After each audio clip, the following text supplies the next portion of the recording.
생명을 누리시고요. 성경 말씀으로 우리 이용매 할머니 이상으로 삶의 변화를 누리고 삶의 기쁨 충만한 삶이 되시기를 주님의 이름으로 축원합니다. 오늘 우리에게 주시는 말씀도 마찬가지입니다. 고린도전서 15장 3절 말씀, 명쾌한 복음입니다. 우리 3절 한번 같이 다시 한번 3절 읽어보실까요? 내가 받은 것을 먼저 너희에게 전하였노니 이는 성경대로 그리스도께서 우리 죄를 위하여 죽으시고, 복음입니다. 성경대로 그리스도께서 우리 죄를 위하여 죽으셨습니다. Bible said, Jesus died for me. 예수님께서 우리 힘으로 도저히 해결할 수 없는 죄의 문제, 죄책감의 문제를 해결하셨어요. 예수님의 피값으로 해결하셨습니다. 여러분, 예수님은 하나님이신 줄 믿습니다. 따라서 예수님의 피는 하나님의 피예요. 하나님 피값으로 우리 같은 죄인을 건져주시고 살려주셨습니다. Pay the debt and made me free. 죄의 빚을 하나님의 피값으로 우리의 죄의 빚을 갚으시고 우린 진정한 자유인이 되었다는 사실입니다. 우리 하나님의 자녀가 되었어요. 우리를 의인이라고 이제는 불러주십니다. 우리는 이제 그리스도의 보혈, 하나님의 피로 말미암아 우리 모두는 정말은 나의 믿음이 진정한 믿음이라면 천국 문을 열어젖히고 천국에 들어가게 되었습니다. 할렐루야. 이것이 바로 3절 말씀의 복음이에요. 말씀을 잘 보세요. 성경대로 그리스도께서 뭐를 위하여? 우리 죄를 위하여. 우리 죄를 제거하시기 위해서, 우리의 과거, 현재, 미래의 모든 죄악을 제거하시기 위해서 하나님께서 우리 대신 죽으셨다는 놀라운 은혜를 가슴속에 간직하시길 축복합니다. 놀라운 은혜입니다. 놀라운 은혜. 자, 4절 말씀도 명쾌한 복음이죠. 4절도 같이 읽어보실까요? 장사 지나마셨다가 성경대로 사흘 만에 다시 살아나사. 성경대로 예수님께서 3일 만에 부활하셨습니다. Bible said He was raised on the third day. 여러분, 예수님의 부활은 역사적인 사실입니다. 말씀의 증거가 있어요. 여러분, 5절 이하부터 말씀을 좀 보시면요, 예수님 증인이 얼마나 많냐면 5절 말씀, 자, 부활하신 이후로 게바와 12제자에게 부활을 보이십니다. 6절 말씀 보시면 그 후에 500의 형제에게 일시에 보여주세요. 7절 말씀, 야고보와 모든 사도에게 보이셨으며, 자, 8절 맨 나중에 사도 바울에게조차 직접 보이신. 따라서 최소한으로 잡아도 예수님 부활을 목격한 사람이 513명이 넘습니다. 최소한으로 잡아도. 여기 여자와 어린아이까지 포함하면 2,000명이 넘는 부활의 증인이 있습니다. 예수 그리스도의 부활은 역사적인 사실임을 믿으시길, 확신하시길 축원합니다. 여러분, 정말로 사실이에요. 조금 전 영상에서 보았던 그 이용매 할머니, 참 재밌으시죠? 은혜가 넘치시고, 이분은 농사 지으시는 할머니예요. 농사 지으셨다가 농사 지으신 것을 이제 왜 우리 산성시장 같은 새벽장에 나와서 파시는 그런 할머니인데, 그러면 우리가 새벽에 나오시는 이제 두 부류의 사람 있는 거 아시죠? 새벽에 나오시는 분하고 또 누가 새벽에 나가죠? 등산하시는 분들 나가시는데, 그 새벽장에 나가서 채소 파실 때마다 등산객들 전도를 하신대요. 그래서 아저씨나 할아버지나, 할아버지 예수님 믿으세요. 예수님 믿으면 너무 좋아요. 아까 하하하 웃은 것처럼 예수님 믿으면 너무 좋아요. 이 전도를 하니까 등산객 할아버지가 뭐라고 그러냐면, 아니 처녀한테서 예수가 나왔다는데 그걸 어떻게 믿어요? 어떻게 처녀가 예수가 처녀한테 나왔다며 어떻게 그걸 믿어요? 그러더래요.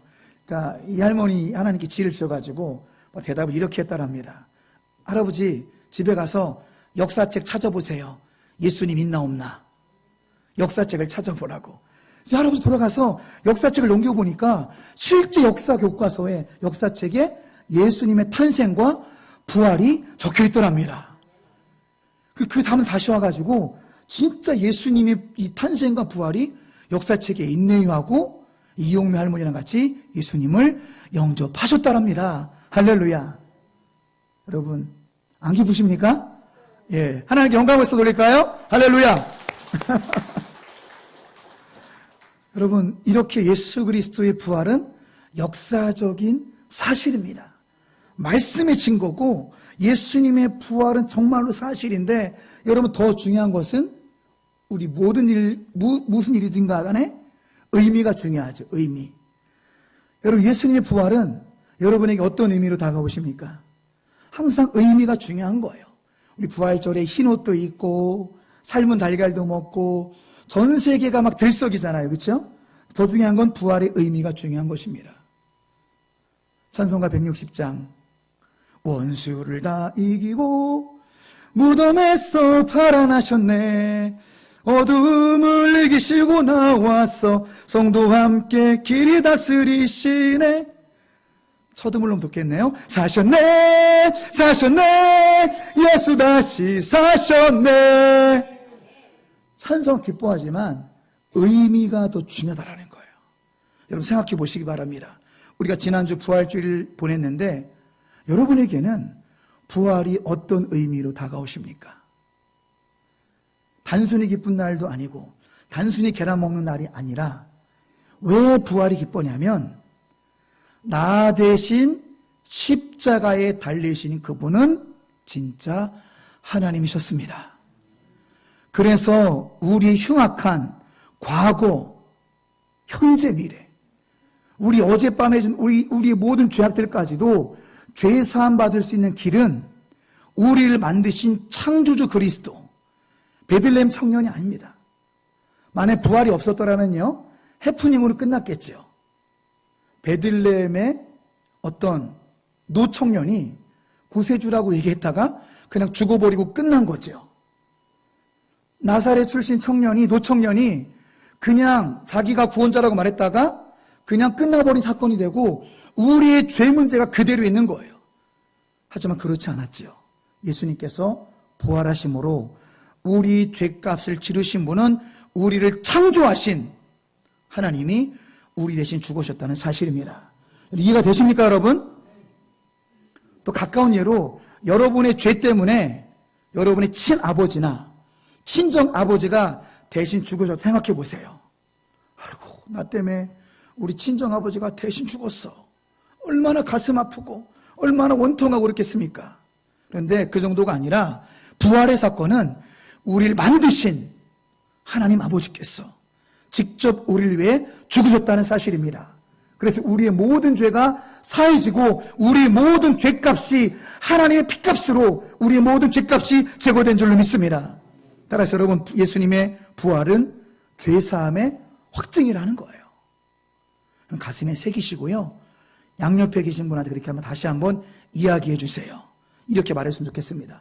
예수님의 부활은 죄사함의 확증입니다. 시작. 이게 중요한 거예요. 예수님의 부활은 죄사함의 확증이라는 거. 너무나 중요합니다. 자, 두 번째, 예수님의 부활의 중요한 의미는 부활하셔서 지금 어디 계시죠? 부활하셔서 승천하셔서 하나님 보좌 우편에서 지금도 우리를 다스리고 계십니다. 부활하셔서 승천하셨고 하나님 보좌 우편에 계시지만 성령으로 여러분 안에 거하신 줄 믿습니다. 이게 중요한 거예요. 성령님의 모습으로 저와 여러분 속에 거하신다는 사실입니다. 부활하셔서 내 옆에 계시다라는 거예요. 부활하셔서 내 안에 계시다라는 것입니다. 할렐루야. 얼마나 감사하고 감격스러운지 모르겠습니다.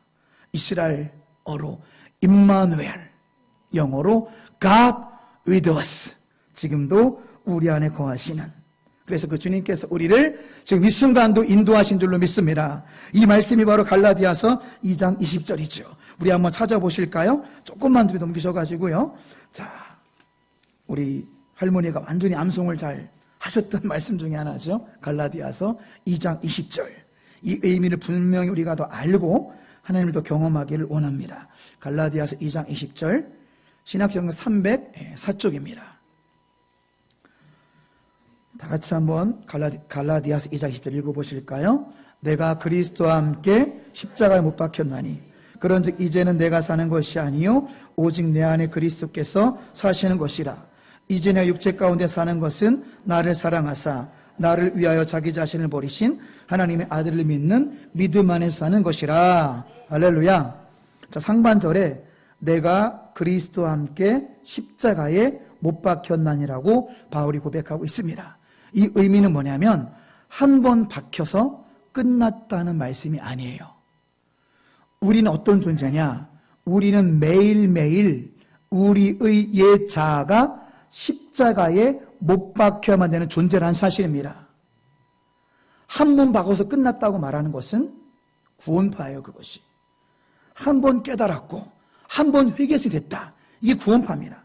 하지만 성경은 그렇게 말하고 있지 않아요. 매일매일 이 갈라디 2장 10절을 헬라 원문으로 보면은 완료형의 완료형 계속해서 못 박으라 그거예요. 우린 연약하니까, 우리는 부족하니까, 우리는 또 넘어지고 또 넘어지니까 우리가 승리하는 삶을 살기 위해서, 우리가 정결함을 유지하기 위해서는 매일매일 우리의 정욕과 옛 자아를 매일매일 십자가에 못 박으시기를 주님 이름으로 축원합니다.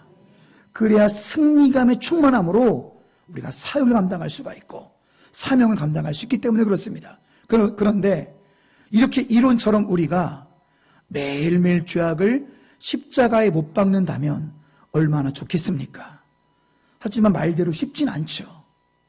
영적 전쟁, 죄의 유혹과의 싸움이 여러분 쉽지는 않습니다. 그런데 이길 수 있는 비결이 있어요. 그 다음 말씀 보실까요? 20절 중간쯤 보면은 그런즉 이제는 내가 사는 것이 아니요 오직 내 안에 그리스도께서 사시는 것이라. 승리의 비결이 여기 있습니다. 여러분 안에 거하시는 예수님을 바라보시기 바랍니다. 예수님 바라보시면 살고 승리할 수 있습니다. 다시 한번 옆에 분 축복해 주세요. 당신 안에 계신 예수님을 바라보십시오. 이게 승리의 비결이에요. 우리 힘으로 이기기 힘듭니다. 하지만 우리 안에 거하시는 예수님 바라볼 때 우리가 넉넉히 승리할 줄로 믿습니다. 이게 승리의 비결이에요. 이 말씀의 핵심이기도 하고요. 내 안에 거하시는, 그런즉 이제는 내가 사는 것이 아니요 오직 내 안에 그리스도께서 사시는 것이라. 할렐루야. 내 안에 거하시는 그리스도를 바라볼 때 우리는 넉넉히 승리할 수가 있다는 사실입니다. 여러분, 매 순간순간마다 여러분은 무엇을 바라보십니까? 한번 이 시간 생각해 보시기 바랍니다. 우리 생각은 꼬리에 꼬리를 물고 우리 인간의 뇌는 사실은요 생각을 멈추지 않습니다. 심지어 우리는요 자면서 생각을 해요. 그래서 뭐를 꾸죠? 꿈을 꾸는 거예요. 이 뇌는 슈퍼컴퓨터, 더 좋은 컴퓨터라서 사고를 우리 뇌는 쉬지 않습니다. 잘 때도 생각을 해요. 여러분은 여러분의 꼬리에 꼬리를 무는 생각은 무엇입니까? 돈이 아니시길 축원합니다. 유머를 받아주세요. 다큐로 받지 마시고요. 우리 삶을 점검해보고 믿음을 점검해보자라는 거죠. 내 끊이지 않는 사고, 생각이 계속되는데 나는 과연 무엇을 생각하고 있는지 바라기는 이 자리에 오신 모든 소중한 여러분들은 예수님을 24시간 바라보시고 예수님을 생각하시기를 주님의 이름으로 축원합니다. 내 안에 계시는 예수님 바라볼 때 전국적인 죄악은 끊어지고 거룩함의 승리가 있을 줄로 믿습니다. 내 안에 거하신 예수님을 바라볼 때 승리의 충만감을 누릴 줄로 믿습니다. 내 안에 거하신 예수님을 바라볼 때 샘솟는 평안과 넘치는 기쁨과 그 누구도 빼앗을 수 없는 평강이 넘칠 줄로 믿습니다. 또 예수님 부활하신 사건은요 우리의 삶에도 지대한 영향을 미칩니다. 이렇게 민노라 하면서도 저도 가끔 그런 분들을 많이 경험했는데, 기도 응답이라고 말하면 자꾸만 인본주의를 생각하는 분들이 있어요. 이렇게 사람이 역사하셨다 그러면 이렇게 돼서 이렇게 됐군요. 그렇게 자꾸만 인간적으로 해석을 하는 거예요. 하나님이 이루셨습니다 하니까 이렇게 됐군요 라고 이렇게 우연의 일치라고 말하는 분들이 종종 있습니다. 그런 분들한테 이런 말이 필요하죠. 우연의 일치라고요?